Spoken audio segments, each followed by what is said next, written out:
छत्तीसगढ़ में इन दिनों राजनीतिक हलचल अपने चरम पर है। राजनीतिक हलचल इसलिए चरम पर है क्योंकि देश के गृह मंत्री अमित शाह का दौरा बस्तर में। इसको लेकर हर कोई अपनी अलग अलग कयास लगा रहा है। राजनीतिक दृष्टिकोण से भी इसे देखा जा रहा है और साथ ही से बस्तर में सीआरपीएफ के एक बड़े कार्यक्रम में शिरकत करने पहुंचने वाले अमित शाह को लेकर माओवादी अपने तरीके से देख रहे हैं। हर कोई अपनी तैयारी पे लगा है। कौन क्या तैयारी कर रहा है, इस पर बातचीत करते हैं। नमस्कार, मैं विकास तिवारी हूं और आप बस्तर टॉकीज देख रहे हैं। दरअसल सीआरपीएफ जो पूरे देश में तैनात है और ख़ासकर बस्तर में उसकी बहुत ही महत्वपूर्ण भूमिका है, क्योंकि माओवादियों के खिलाफ जो जंग चल रही है बस्तर में, उसमें बड़ी संख्या में सीआरपीएफ भी तैनात है। ऐसे में पहली दफ़े सीआरपीएफ के एक बड़े कार्यक्रम का आयोजन बस्तर में किया जा रहा है और इस कार्यक्रम में शिरकत करने के लिए महिला कमांडोज जो हैं वो दिल्ली से रवाना हुई हैं बुलेट से, जो बस्तर पहुंचेंगी और साथ ही साथ इस कार्यक्रम में देश के गृह मंत्री अमित शाह भी पहुंचेंगे। छत्तीसगढ़ में इन दिनों चुनाव होने को है, बहुत नज़दीक है, इस साल ही है चुनाव। उसको लेकर भी राजनीतिक पार्टियां देख रही हैं कि आने वाले समय में जो चुनाव होने हैं उसको लेकर भी गृह मंत्री का दौरा काफ़ी महत्वपूर्ण माना जा रहा है। वजह यह है कि बीते जो विधानसभा चुनाव हुए हैं उसमें भाजपा को बड़ा नुकसान भी उठाना पड़ा है। वहीं दूसरी ओर बस्तर में लगभग तीसरी बार माओवादियों पर हवाई अटैक हुआ है, जिसके कई साक्ष्य माओवादियों ने भी दिखाए हैं। हमने भी ग्राउंड पर जाकर देखे हैं। वहाँ पर ग्राउंड पर जाकर देखने के बाद यह एहसास हुआ है कि उन इलाकों में हवाई हमले किए गए। ड्रोन नुमा कुछ सामान से या गैजेट से कुछ ऐसा उपकरण गिराया गया है जो ज़मीन पर गिरकर ब्लास्ट हुआ है, जिसे माना जा सकता है कि यह हवाई हमला है या हवा से बम गिराया गया। इस बार कुछ नया करने की तरकीब की गई, हेलीकॉप्टर से भी फायरिंग की गई और जिसको लेकर माओवादियों में काफ़ी नाराज़गी और साथ ही साथ ग्रामीण भी डरे हुए। ग्रामीणों का कहना है कि वे हमेशा लंबा समय जंगलों में बिताते हैं और खेतों में रहते हैं। ऐसे में अगर हवाई हमला किया जाएगा तो माओवादियों को जो भी नुकसान होगा, लेकिन ग्रामीण भी इसकी चपेट में आएंगे। तो इसको लेकर माओवादी लगातार इस संशय में है कि अगर केंद्रीय गृह मंत्री बस्तर के दौरे में हैं और सीआरपीएफ के कार्यक्रम में हैं तो कहीं ऐसा तो नहीं है कि अब माओवादियों के खिलाफ कोई बड़े रणनीति की तैयारी बस्तर में बैठकर की जाएगी, जिससे कि माओवादियों के खिलाफ ऑपरेशन को नए तरीके से संचालित किया जाए। और यही वजह है कि माओवादी अब लगातार केंद्रीय गृह मंत्री के इस दौरे का विरोध कर रहे हैं। विरोध के साथ साथ अपनी उपस्थिति भी दर्ज करवा रहे हैं। सरकार अलग चुनौती में है कि केंद्रीय गृह मंत्री का दौरा, सुरक्षा में कोई चूक नहीं होनी चाहिए, और माओवादी लगातार इस कोशिश में है कि वो अपनी उपस्थिति अलग अलग क्षेत्र में दर्ज कराते रहें।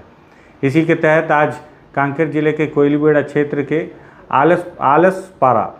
आलपरस क्षेत्र में पीएमजीएसवाई का सड़क निर्माण का कार्य चल रहा था और इस कार्य में लगे 9 वाहनों को बीती रात माओवादियों ने आग के हवाले कर दिया। इतना ही नहीं, वहां पे मौजूद मजदूरों को कुछ देर बंधक बनाकर रखे। कांकेर एसपी सलभ सिन्हा ने कहा कि पीएमजीएसवाई के द्वारा इस सड़क का निर्माण उनकी जानकारी के बगैर किया जा रहा था। अमूमन बस्तर के अंदरूनी इलाकों में सड़क बनाना बड़ी चुनौती है और बड़ी चुनौती है इस वजह से अगर आप अंदरूनी इलाकों में सड़क का निर्माण करते हैं तो आपको पुलिस को इसकी जानकारी देनी होगी। लेकिन अब इसके पीछे क्या वजह होगी, ये पीएमजीएसवाई के अधिकारी और संबंधित ठेकेदार ही बता पाएंगे कि उन इलाकों में जहां माओवादियों की दस्तक होती है, उन इलाकों में जब वो सड़क निर्माण का विरोध करते हैं, ऐसे में आप बेखौफ होकर बिना पुलिस को जानकारी दिए कैसे सड़क का निर्माण करना शुरू कर सकते हैं। इसके पीछे की क्या कहानी है, ये भी संदेह के दायरे में आती है। हम ठेकेदार और पीएमजीएसवाई के अधिकारियों पर कोई आरोप नहीं लगा रहे, लेकिन आप संदेह उत्पन्न करते हैं कि आपके अंदर इतना आत्मविश्वास कैसे आया कि आप लाखों रुपए की मशीन लेकर बिना सुरक्षा के उन इलाकों में, कोर इलाकों में सड़क बनाना शुरू करते हैं। दूसरी ओर माओवादियों ने बीजापुर और सुकमा जिले के जो सीमावर्ती इलाके हैं, वहाँ पे अभी 2 दिन पहले एक बड़ा कार्यक्रम आयोजित किया। इस कार्यक्रम में उन्होंने 3 पुतले लगा रखे थे। ये पुतला था देश के प्रधानमंत्री नरेंद्र मोदी, केंद्रीय गृह मंत्री अमित शाह और बस्तर आईजी सुंदरराज पी का। इस दौरान ग्रामीणों ने जमकर नारेबाजी की।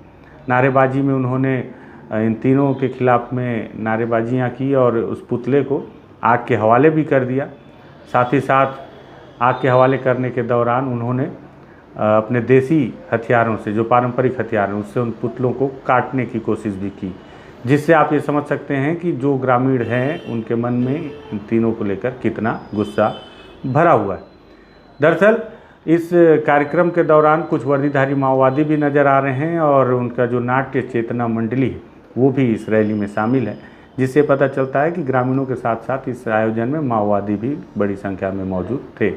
इस दौरान उन्होंने जो बीते दिनों 11 जनवरी को बीजापुर और सुकमा ज़िले के सीमावर्ती इलाके में जो ड्रोन अटैक किया गया उसकी खिलाफत की और उन्होंने अमित शाह के इस दौरे को भी रोकने के लिए नारेबाजी की और सभी ग्रामीणों ने कहा कि इस दौरे का विरोध होना चाहिए।